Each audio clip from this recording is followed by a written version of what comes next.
Hey everyone, I'm Tom McCallan from Chicago, Illinois in the United States, and this lesson is for week one of Introduction to Music Production on Coursera.org. Today we're going to be discussing some of the most popular microphone choices for both stage and the studio, and of course I'm talking about dynamic and condenser microphones. Let's talk about dynamic microphones first. Dynamic microphones are designed for loud sources. They are really ideal for stage use because when you have a lot of stuff going on behind you, it's really only going to pick up what's really in close proximity to the diaphragm of the microphone.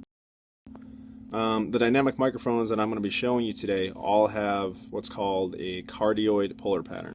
And polar pattern just refers to the area that the microphone picks up well and what it rejects.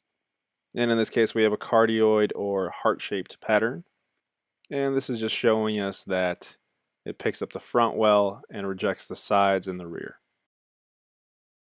So here we have a Shure SM58, and it's really the industry standard vocal microphone. Its frequency response is designed to produce vocal frequencies well and reject those that are typically not part of the vocal range.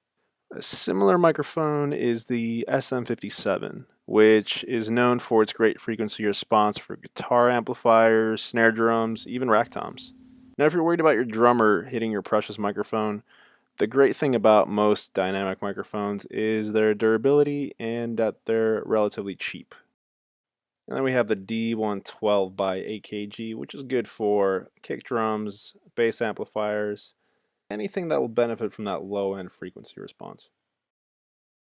So now let's talk about condenser microphones.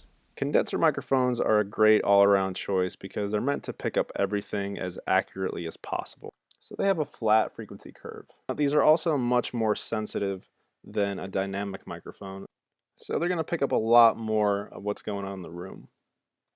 So if you're going to be recording vocals with one of these, I really recommend that you buy a pop filter, which will reduce the popping sound when you sing and also protect your microphone from saliva.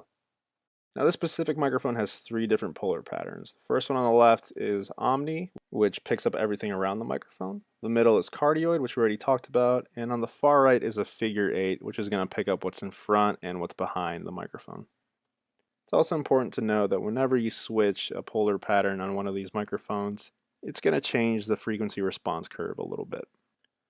Also, condenser microphones require what's called phantom power, which is a 48-volt boost. Most mic preamplifiers have this included, and you just need to flip a switch to turn it on. Now, the microphone that I just showed you is a large diaphragm microphone, but there are also what's called a small diaphragm condenser microphone. These are also known as stick condensers or pencil condensers. So if you're looking into recording acoustic guitar or drum overheads, these would definitely be a good choice. All right, so I hope you all found that lesson helpful, and I will see you next time.